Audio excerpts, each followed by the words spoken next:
నారా లోకేష్ యువగలం పాదయాత్రతో రాష్ట్రాన్ని చుట్టేసిన ఆయన శంఖారావం పేరుతో మరోసారి ప్రజల్లోకి వెళ్లారు. ప్రజా సమస్యల ఎజెండాగా అధికార పార్టీ చేస్తున్న అరాచకాలే టార్గెట్ గా విమర్శలు గుప్పిస్తున్నారు. మాస్ కి మాస్, క్లాస్ కి క్లాస్ అన్నట్లు డైలాగులు విసురుతూ వైసీపీ నేతలకు టెన్షన్ పెట్టిస్తున్నారు. విజయనగరం జిల్లాలో 3 నియోజకవర్గాల్లో పర్యటించిన లోకేష్ సీఎం జగన్ రెడ్డిపై మాటల యుద్ధం చేశారు.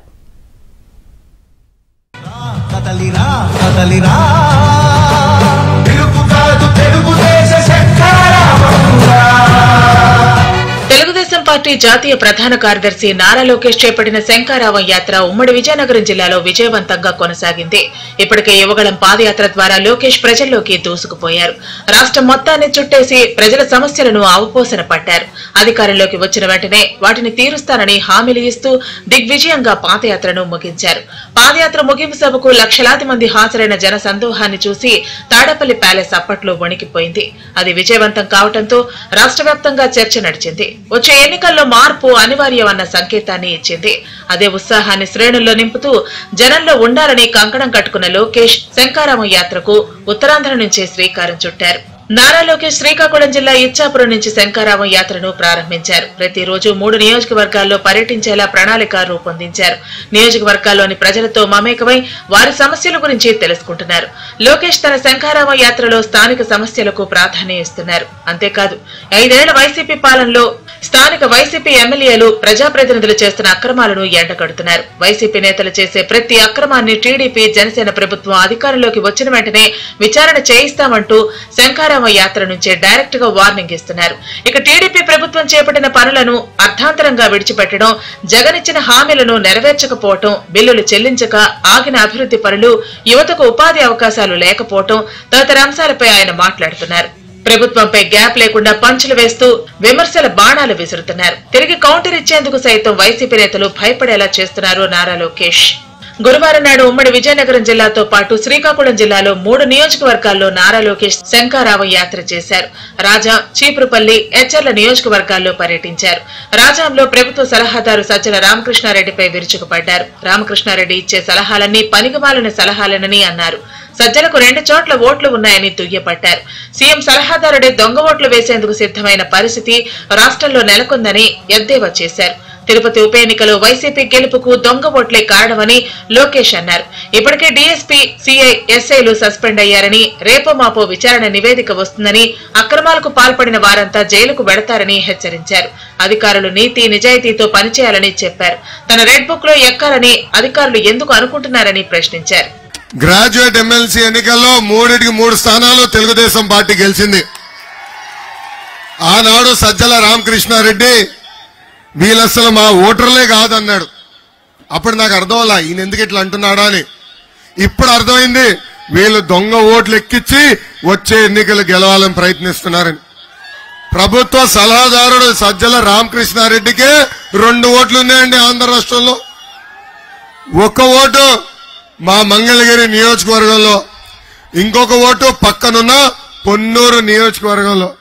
అంటే ముఖ్యమంత్రి సలహాదారుడే దొంగ ఓట్లు వేసేదానికి సిద్ధమయ్యే పరిస్థితి ఈ రోజు ఆంధ్ర రాష్ట్రంలో మనందరం చూస్తున్నాం. తిరుపతి ఉప ఎన్నికల్లో వైకాపా పార్టీ గెలిచిందంటే దానికి కారణం ఈ దొంగ ఓట్లు. ఆ రోజే చెప్పే అధికారులకి ఎవరైతే తప్పు చేసి దొంగ ఓట్లు ఎక్కిస్తున్నారో మీరందరూ జైలుకి వెళ్తారని. ఇప్పుడు ఏమైంది? ఎలక్షన్ కమిషన్ ఒక ఐఏఎస్ ని, ఒక డిఎస్పీ గారిని, సిఐల్ని, ఎస్ఐల్ని ఏకంగా సస్పెండ్ చేసింది. రేపో మాపో ఎంక్వైరీ రిపోర్ట్ బయటకు వస్తుంది, వాళ్ళందరూ జైలుకి వెళ్లే పరిస్థితి కూడా రాబోతుంది. మళ్ళీ అధికారులు చెప్తున్నా, ఎందుకబ్బా నా రెడ్డి బుక్ లో ఎక్కాలనుకుంటారు? ఎందుకు నా ఎర్ర బుక్లు ఎక్కాలనుకుంటారు మీరు? నేనేం చెప్పా? చట్టాన్ని ఉల్లంఘించిన వాళ్ళపైన కఠినంగా వ్యవహరిస్తాం. నేను ఎవరిని వదిలిపెట్టను, వడ్డీతో సహా చెల్లిస్తానన్నా కదా. చట్టాన్ని ఉల్లంఘించద్దండి, నీతి నిజాయితీగా బతకండి అని ఈ సభాముఖంగా కోరుతున్నా. జగన్ ఒక 420 అని లోకేష్ తీవ్ర వ్యాఖ్యలు చేశారు. జగన్ పై 420 కేసులు 28 ఉన్నాయని చెప్పారు. తనకు క్లాస్మేట్స్ ఉంటే జగన్ కు జైల్మేట్స్ ఉన్నారని, ఎద్దేవా చేశారు. సీఎం జగన్ రాజారెడ్డి రాజ్యాంగాన్ని నమ్ముకుంటే తాను అంబేద్కర్ రాసిన రాజ్యాంగాన్ని నమ్ముకున్నానని వెల్లడించారు. దేశంలో చెత్త కేబినెట్ అవార్డు జగన్ కేబినెట్ కు అవార్డు వచ్చిందన్నారు. ఏపీ మంత్రులకు అర్ధరాత్రి లేపి అడిగితే వారి శాఖలు ఏమిటో కూడా వారు చెప్పలేరని సెటైర్లు వేశారు. ఏపీలో మంత్రులు ప్రజలకు సేవ చేయడం కంటే అక్రమాలు చేయటంలో ముందున్నారన్నారు. ఉదయం లేచిన దగ్గర నుంచి అప్పుల కోసం ఢిల్లీ చుట్టూ తిరిగే అప్పుల అప్పారావు ఆర్థిక మంత్రి బుగ్గన అని పేర్కొన్నారు. ఇసుక గనులు మింగేసే మంత్రి పాపాల పెద్దిరెడ్డి అంటూ ఫైర్ అయ్యారు. పిల్ల కాలువలు తవ్వలేని వ్యక్తి ఇరిగేషన్ శాఖ మంత్రి అంటూ పంచులు వేశారు నారా లోకేష్. రాజారెడ్డి రాజ్యాంగం నమ్ముకున్న వ్యక్తి, నేను ప్రజల్లో తిరిగిన వ్యక్తిని, జగన్ పరదాలు కట్టుకుని తిరిగే వ్యక్తి. నాది స్టాన్ఫర్డ్ ఎంబీఏ అయితే Jagan 10th class paper leak లో పోలీస్ స్టేషన్ కి వెళ్లిన వ్యక్తి. నాకు క్లాస్మేట్స్ ఉంటే జగన్ కి జైల్ మేట్స్ ఉంటారని ఆ కుర్రోళ్ళకి చెప్పిన. జగన్ కేబినెట్ కి కొత్త అవార్డు వచ్చిందండి. అందరు ఆశ్చర్యపోతున్నారు ఏంటి అవార్డు అని. భారతదేశంలోనే అతి చెత్త కేబినెట్ అని ఒక అవార్డు వచ్చిందండి వాళ్ళకి. ముఖ్యమంత్రి ఎటుగో ఇలాంటి పని చేయలేడు. కేబినెట్ కూడా ఎందుకు పనికిరాని కేబినెట్. అసలు ఈ కేబినెట్ మంత్రుల్ని అర్ధరాత్రి లేపి అడిగితే వాళ్ళు ఏ శాఖనో కూడా తెలియని పరిస్థితి ఈ రోజు మనందరం చూస్తున్నాం. అసలు ఈ కేబినెట్ పరిస్థితి ఎలా ఉందో ఒక్కసారి నేను వివరించాల్సిన అవసరం ఉంది.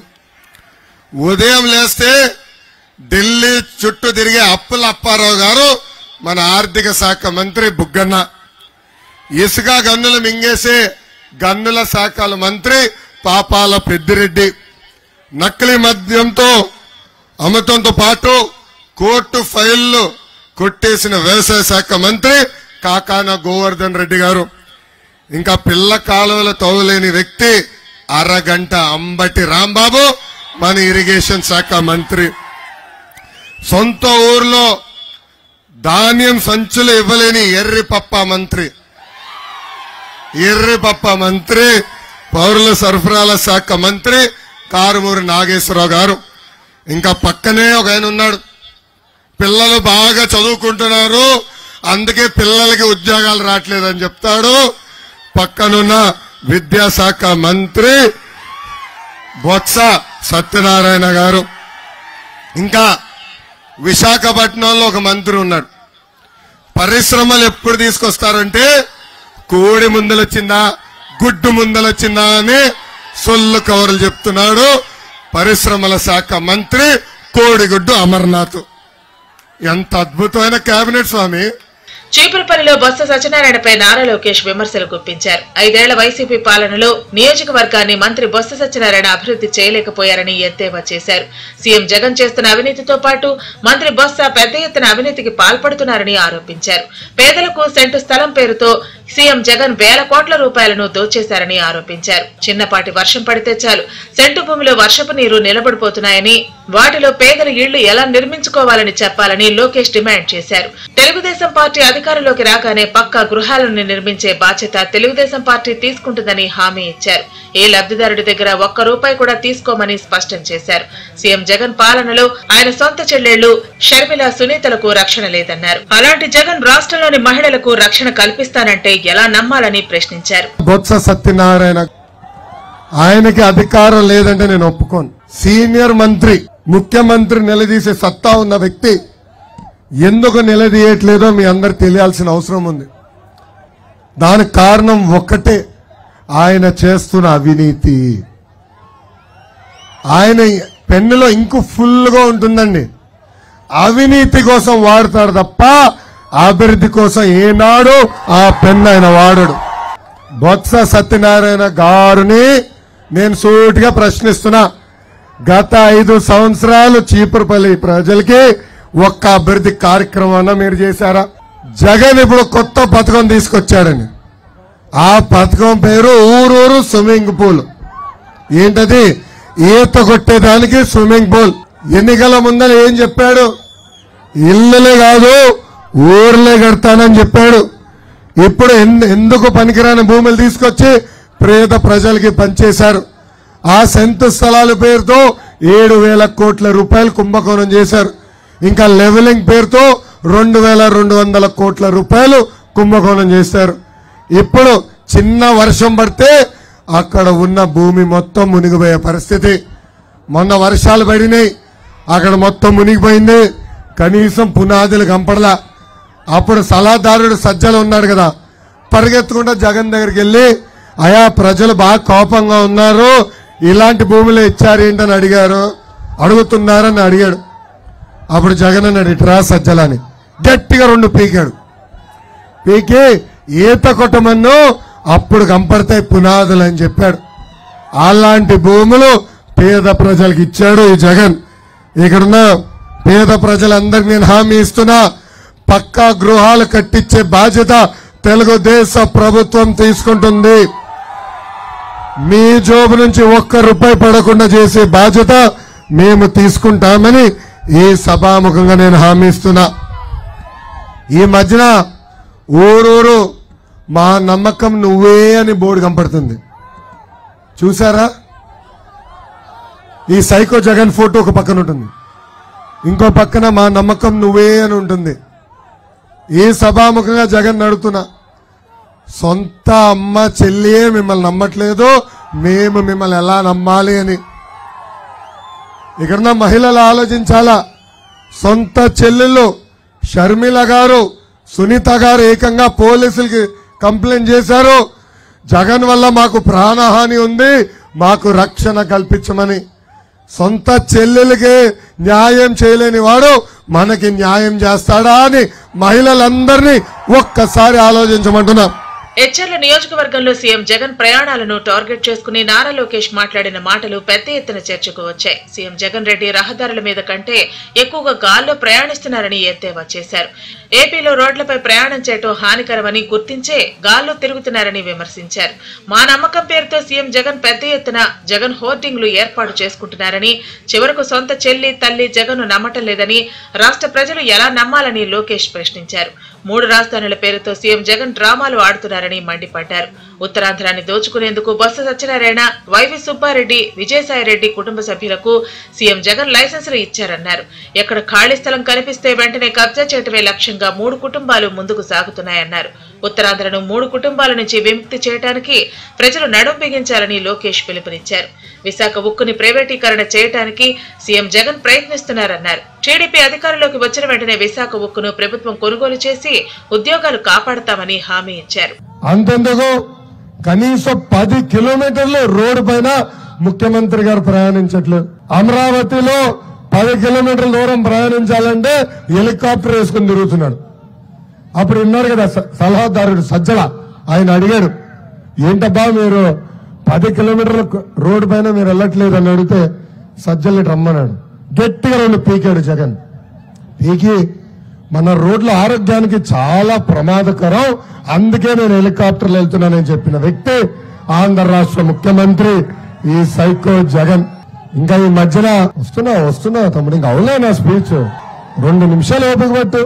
ఈ మధ్యన నేను తిరుగుతుంటే ఊరూరు మా నమ్మకం నువ్వే అని బోర్డులు కనపడుతున్నాయి. ఆ బోర్డు పైన ఒక 420 ఫోటో ఉంది. ఆ 420 జగన్ నేను అడుగుతున్నా, సొంత తల్లి చెల్లి మిమ్మల్ని నమ్మట్లేదు, మేము ఎట్లా నమ్మాలి స్వామి అని. 3 రాజధానుల పేరుతో 3 ముక్కలు ఆటలాడుతున్నాడు. ఉత్తరాంధ్రాన్ని దోచేసేదానికి 3 కుటుంబాలకి లైసెన్స్ ఇచ్చారు.